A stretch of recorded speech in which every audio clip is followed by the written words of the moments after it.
Juhan Parts, you are a member of the European Court of Auditors, and you've written a report that's been quite damning of the EU's support in fighting what you describe as grand corruption in Ukraine.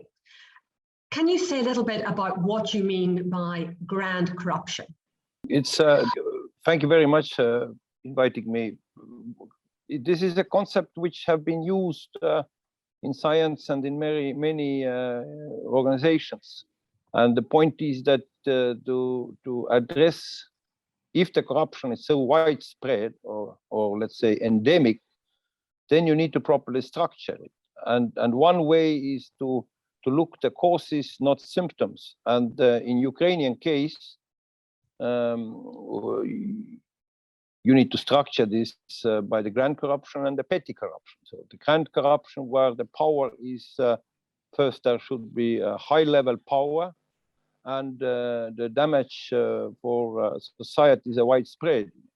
And that is the grand corruption. In Ukrainian case, of course, we need to add so-called situation of so-called state capture. I need a so-called, and huge oligarchic or vested oligarchic influence or dominating vested interest. The EU has been investing in the Ukraine now for more than 20 years. Why do you think it has failed in having a transformative impact? They must be aware of these structures as you've described them. And we see things that they've worked on with the Ukrainian authorities, like the court, the anti-corruption court and the National Anti-Corruption Bureau.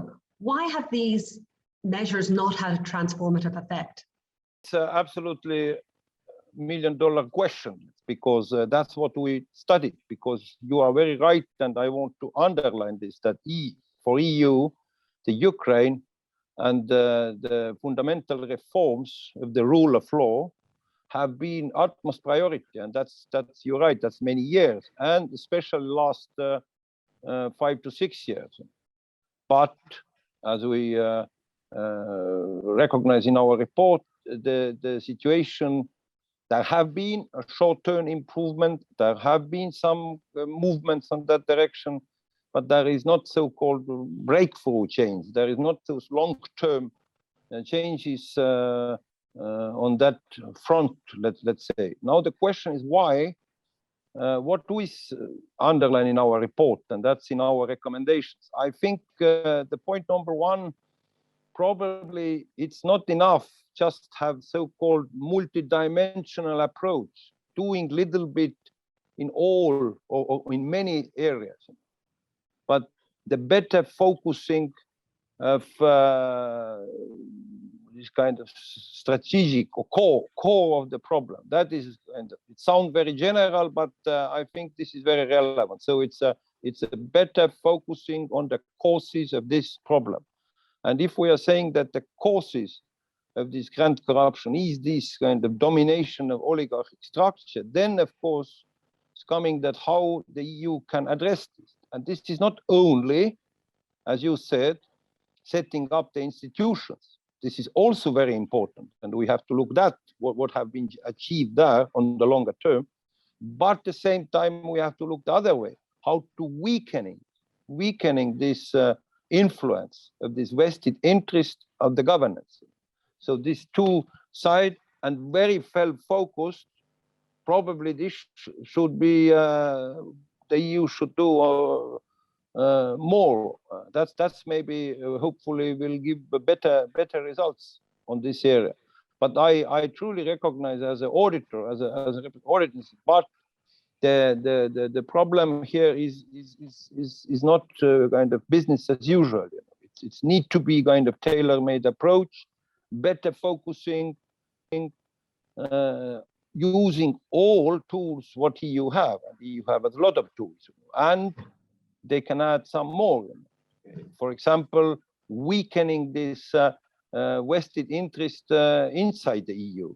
Here, when we are talking about money laundering, or somehow kind of weakening their power inside the EU as well. In your report, you've outlined 7 recommendations. You've said something about some of the recommendations that you've made. Would you say that there's a willingness within the Commission, within the EU's External Action Service, to take on these recommendations? Yeah, as an outcome of our audit, we agreed all of them. So only just some minor sub-recommendations we have kind of, as we said, that is partially accepted. So, but most of them, and we look these 7 as a kind of combination of efforts, which should be kind of better worked out to achieve more tangible results. So, but I am optimistic because we get a very good outcome in the end of the day. We get the same page with the Commission and the European Action Service. I think there are no problem with the will, but the real question is to find the right medicine, what works in the interest of EU and of course in the interest of Ukrainian people. One of the things you've mentioned already is anti-money laundering. And what can the EU do to improve that situation? It's already updated its anti-money laundering rules, but you seem to want a more concerted approach to this issue. Yeah, we didn't go too far in our report because we find some kind of common understanding that we just underline that the Commission should consider kind of model how to address with leverage, with some kind of impact, the situation where the neighborhood country has a problem with corruption. The scope is huge, and this money partially is coming to the EU.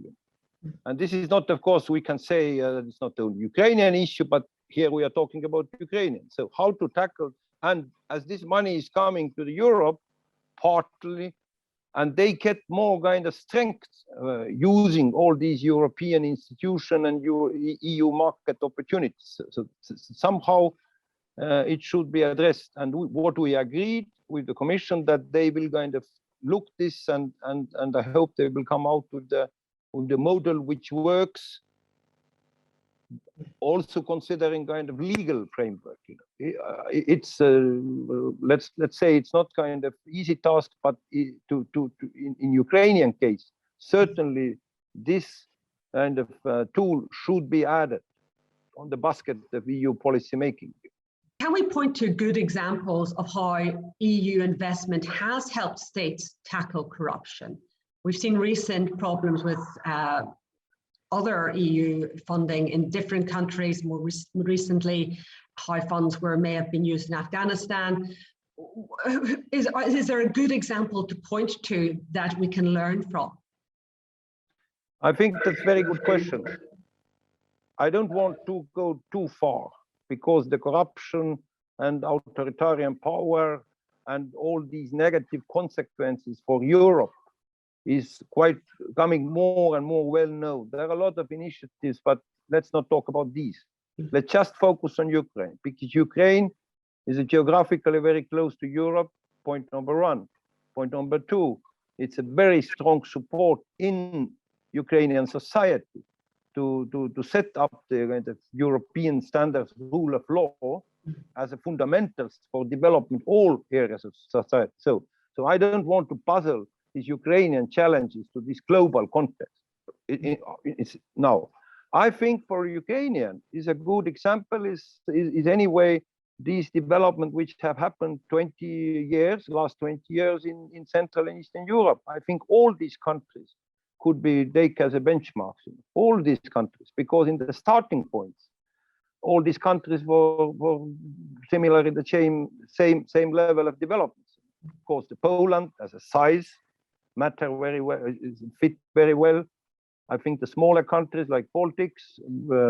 So these are all very good, and we have to recognize all these countries, what I mentioned, who are now members of EU, have done is certainly with a close cooperation with EU, using all these opportunities as a kind of examples, as a kind of models, and for sure the present situation comparing Ukraine, all these are behaving much better. So that's I think these are good examples for Ukraine.